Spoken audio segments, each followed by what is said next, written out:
How I Turned My Family's Lies into a Heartwarming Journey.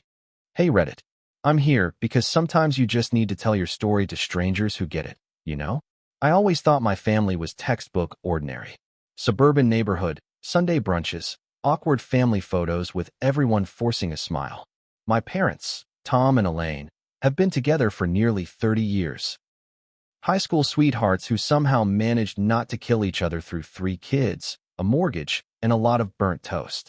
I'm the middle child, which means I mastered the art of compromise early. My older brother, Jake, is the golden child, star athlete, dependable, everyone's favorite. My little sister, Molly, is the wild card. Our house was always lively, sometimes chaotic, but nothing I'd call unusual. Sure, there were little things. A birthday card that arrived late and unsigned.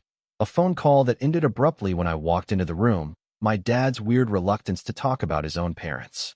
But doesn't every family have its quirks? Growing up, I tried not to notice the tension that flickered through the air during holidays, or the way my mom sometimes got quiet when Jake asked about Grandpa's time in the war. I shrugged off the family secrets we all have, right? It wasn't until I was 27, helping my parents pack up the attic for a long overdue move, that I realized I might not know my own family at all. Picture this. I'm elbow deep in old yearbooks, dust motes swirling in the sunlight, when I find a battered cardboard box pushed way in the back. It's sealed with duct tape and covered in faded marker. Private. Do not open. If that's not an invitation, I don't know what is. I call out to Mom, joking, "Hey, what's so top secret back here?" She doesn't laugh. She doesn't even look at me. That's the first time I realize the air in the attic has gotten colder, and my family story might not be as simple as I thought. Curiosity gets the better of me, as always. I know I probably shouldn't, but when I'm left alone in the attic, the urge is too strong. I drag the heavy box into a patch of sunlight and sit cross-legged, heart pounding. The duct tape is so old it barely holds, and with one gentle tug, it peels away, revealing the contents inside. Old letters bundled with ribbon, faded photographs, a worn-out diary, and, of all things, a baby's hospital bracelet. Suddenly, this doesn't feel like innocent attic treasure hunting. My breath hitches as I flip through the photos. Some are black and white, featuring people I barely recognize, faces that look eerily like mine but aren't. In one envelope, I find a letter addressed to my mother, postmarked from a small town I've never heard of. The handwriting is shaky and full of longing. There's talk of regret, of missed years, of the daughter I hope to meet someday. My hands tremble as I scan the closing. With love always, Margaret. My brain short-circuits. Margaret isn't anyone I know. Not an aunt, not a grandma. At least not anyone ever spoken of. I glance at the hospital bracelet again. A name I don't recognize, a date that doesn't line up with any of our birthdays. My mind starts connecting impossible dots, tumbling through every strange family moment I've shrugged off for years. When I finally call out for Mom, my voice cracks. She comes up the attic stairs, takes one look at what's spread out before me, and just stops. The silence between us is so heavy I almost drown in it. I manage a single question. "Mom, who is Margaret?" She just sighs, sits down beside me, and for the first time in my life, I see real fear in her eyes. It's the moment I realize my family's truth has been buried for decades, and unearthing it will change everything. For a few seconds, all I can do is stare at my mom, waiting for her to say something, anything, that will make this all make sense. Instead, she looks down at her hands, twisting her wedding ring, and the silence stretches on. My mind is racing, latching onto every memory that suddenly feels different. The unexplained phone calls, the way Mom used to avoid certain questions, the weird tension at family gatherings. Finally, she takes a shaky breath and whispers, "I always meant to tell you one day." Her voice is so small I almost don't recognize it. I feel my throat tighten. Part of me wants to shout, to demand answers, but the other part, the bigger part, is just scared. What else don't I know? Who am I really? I'm flooded with emotions, shock, confusion, a gnawing sadness I can't quite name, and yes, a spark of anger. How could something this big be kept from us? From me? I clutch the letter, noticing my hands are shaking. Why? I manage. Why keep this a secret? She looks at me with tears in her eyes. I wanted to protect you. I thought I was doing what was best for the family. For all of us. The words hang in the air, heavy with regret. It's like I'm seeing my mom and my family through new eyes. I think of Jake and Molly. Do they know? Is this just my secret to carry now? Or has everyone else been playing along? My mind keeps spiraling back to that word, protect. All I feel is distance, like a wall has gone up between me and the life I thought I knew. That night, I can't sleep. My mind replays everything on a loop, searching for missed clues and wondering what will happen if I start digging deeper. The family I thought I had feels suddenly fragile, like it might shatter if I push too hard. But part of me knows, I can't let this go. The next morning, I wake up feeling like I've been dropped into someone else's life. I can't keep this to myself, not when it changes so much. I text Jake and Molly. Can we talk? Family stuff. Seriously. They both reply with a nervous sure, which feels about right for the tone of our family lately. We meet at our childhood home, coffee cups in hand, all of us fidgety and trying to joke our nerves away. I waste no time and lay everything out. The box, the letter from Margaret, the mysterious hospital bracelet. Jake's jaw clenches, Molly's eyes go wide. Are you kidding me? Molly blurts, her voice somewhere between awe and outrage. Mom and Dad join us, sensing the tension. When I ask, gently but directly, who is Margaret? What aren't you telling us? I watch a million thoughts flicker across their faces. Dad looks away, staring into his mug. Mom takes a deep breath and finally, shakily, starts to explain. Margaret, it turns out, is my mom's birth mother. My mom was adopted as a baby, something she never told us, not even Dad until years into their marriage. The hospital bracelet belonged to her. The letters were written over the years, from Margaret, always hoping to reconnect, always returned unopened. Mom explains how she grew up ashamed of not fitting in, terrified that we'd judge her, afraid to reach out and risk a new rejection. Dad admits he knew but kept the secret out of loyalty. There are tears, some angry, some sad, some just relief at finally getting the truth out. We all ask 1,000 questions at once, some that can't be answered. For the first time, I see my parents as flawed, complicated people, carrying their own secret wounds. It hurts, but there's something healing, too, about finally facing this together. For once, we're not pretending. Once the initial storm of questions passes, the silence that follows is strangely calm. I realize that I have a choice. I can let this secret fester and define us, or I can do something different. That night, lying awake, I decide I want to turn this pain into something good. If not for my mom, then at least for me. I start by gently encouraging my mom to write back to Margaret, if she wants. She's hesitant. Decades of fear and rejection don't just disappear, but she agrees to think about it. Meanwhile, I dig into my own questions. Who was Margaret? Why did my mom never reach out? What stories did I never get to hear because of all this silence? I find myself reading every letter in the box, one by one.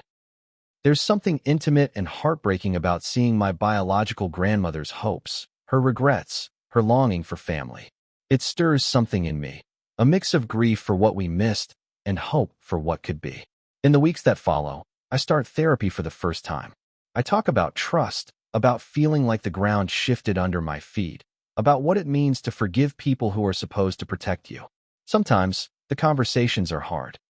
Other times, they crack something open inside me, letting in a little more light. I start talking to Molly and Jake more, too. Not just about Margaret, but about everything. We text late into the night, sending dumb memes and checking in with each other, rebuilding trust not just with our parents, but with each other. I feel myself growing, not bitter, but braver. The family secret hasn't destroyed us. In a strange way, it's starting to pull us closer. The weeks melt into months, and something unexpected happens. My family, fractured by secrets, starts to slowly knit itself back together. It's not easy. There are awkward silences at the dinner table, moments when I can see Mom flinch if someone mentions adoption, and times when Molly just storms off because it's all too much. But beneath it all, there's an honesty that wasn't there before. We talk, really talk, sometimes for the first time in years. One afternoon, I sit with Mom in our backyard, sunlight flickering through the leaves. She's holding a photo of Margaret from one of the letters. She looks a little like you, Mom says, almost smiling. That tiny moment, Just the two of us, sharing a quiet truth. Feels like a stitch in an old wound finally starting to heal. Jake reaches out to Dad in his own way. They take up fixing Dad's ancient motorcycle together, talking about life between turns of the wrench. Molly, who used to shut down at any hint of real emotion, starts inviting us to her tiny apartment for chaotic, laughter-filled dinners. We're messy and imperfect, but more real than ever. Then comes the biggest surprise. Mom decides she's ready to write to Margaret.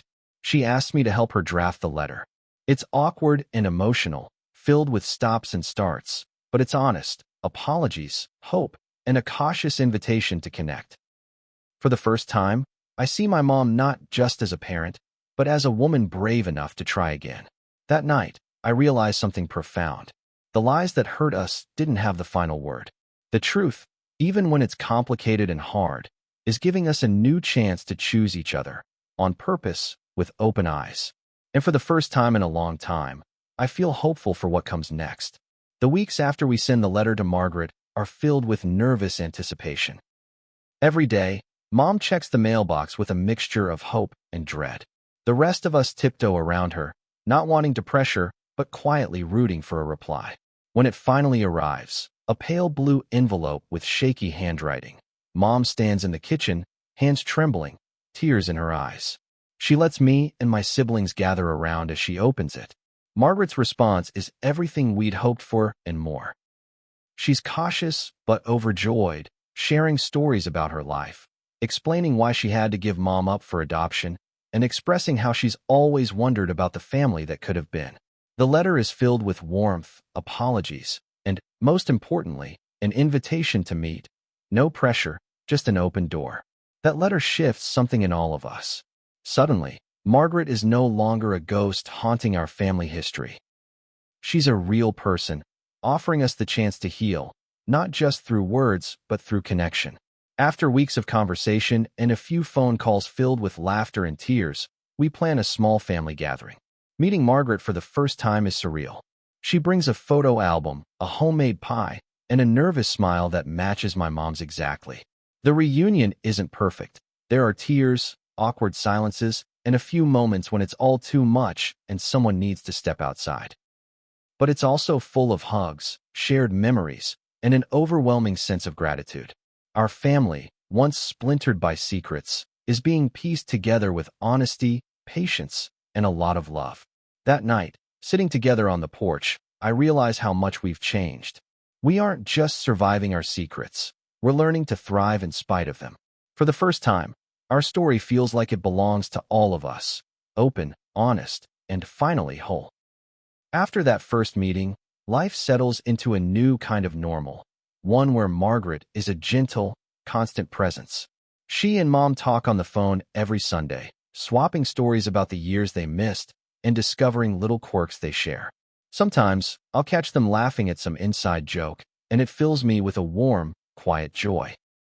We start inviting Margaret to family dinners, birthdays, and even Molly's infamous game nights, where she surprises everyone by ruthlessly dominating at Scrabble. There are awkward moments, of course. Sometimes the old ache of what if sneaks in. Mom confides that she still feels guilty for waiting so long, and Margaret admits she feared she'd be rejected all over again. But now, instead of avoiding these feelings, we face them head-on, talking, hugging, sometimes crying, but always together. Jake grows closer to Margaret too, amazed at how much he can see their family in her. Dad, usually the stoic one, begins to relax around her, and over time even jokes that now he's really outnumbered by strong women. The shared honesty seeps into other parts of our lives, making us braver in small ways. Molly opens up about her own struggles. I finally talk to Mom about my dreams, and Jake admits he's not as invincible as everyone thought. The ripples of this new honesty travel outward. Friends and extended family notice the difference. Our home, once heavy with unspoken tension, feels lighter, warmer, more welcoming. We still have our flaws, plenty of them, but the lies and secrets no longer hold power over us. We are, finally, a family that knows how to hold space for both our pain and our joy. And as the holidays approach, for the first time in a long time, I find myself looking forward to gathering around the table. not out of obligation, but out of genuine love and gratitude for the messy, beautiful truth we now share. Looking back, I'm amazed at how far we've come, not just as a family, but as individuals learning to trust again. There are still moments when the old hurt surfaces, but instead of hiding from it, we sit with it together. The biggest lesson I've learned is that secrets only grow in the dark. When you finally let light in, however scary or uncomfortable at first, healing becomes possible. Sometimes I catch myself grieving for the years we lost, for the birthdays and milestones Margaret missed, for the long nights my mom spent wondering what if. But then I remember all the little moments we're making now.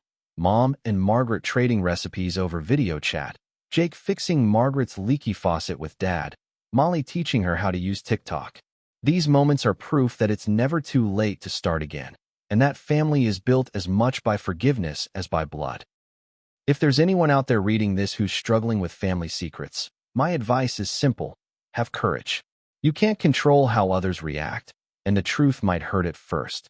But sometimes the only way to truly find each other is to let go of the version of your family you wish you had, and embrace the complicated, beautiful reality you're given. Choose connection, even when it's messy. Choose honesty, even when it's hard. And above all, choose kindness. For yourself, and for the people who are finally brave enough to tell the truth. You never know what heartwarming journey might be waiting on the other side of the lies. If you're carrying a secret, or have discovered one that's rocked your world, know that you're not alone. Healing isn't quick, and it isn't perfect, but it's possible. Our family is living proof. Now, months later, our lives are still changing, but in ways that feel lighter and more honest. Margaret is no longer just a name on a faded letter. She's Grandma Margaret now, a real person with a seat at our table and a place in our hearts. My mom walks taller, her laughter coming easier, the years of hidden pain replaced by something like peace. Even Dad, who once struggled to talk about feelings, is the first to offer a hug or a bad joke when someone needs cheering up. As for me, I feel both older and younger at the same time. Older for having carried the weight of a secreted family history, younger for the freedom that's come from letting it go. My relationship with my siblings has deepened in unexpected ways. We're quicker to say, "I love you," slower to judge, and always ready to show up for one another, no matter how messy things get. Margaret sometimes tells us stories about her life, stories full of mistakes, resilience, and hope. Listening to her, I realize that none of us are just the worst things we've done or the secrets we've kept. We're all patchworks of joy and regret, stitched together by the people who stick around through it all. Holidays, once tense or superficial, are now loud and genuine. We share memories, burn the turkey, argue over board games, and hug a little longer when we say goodbye.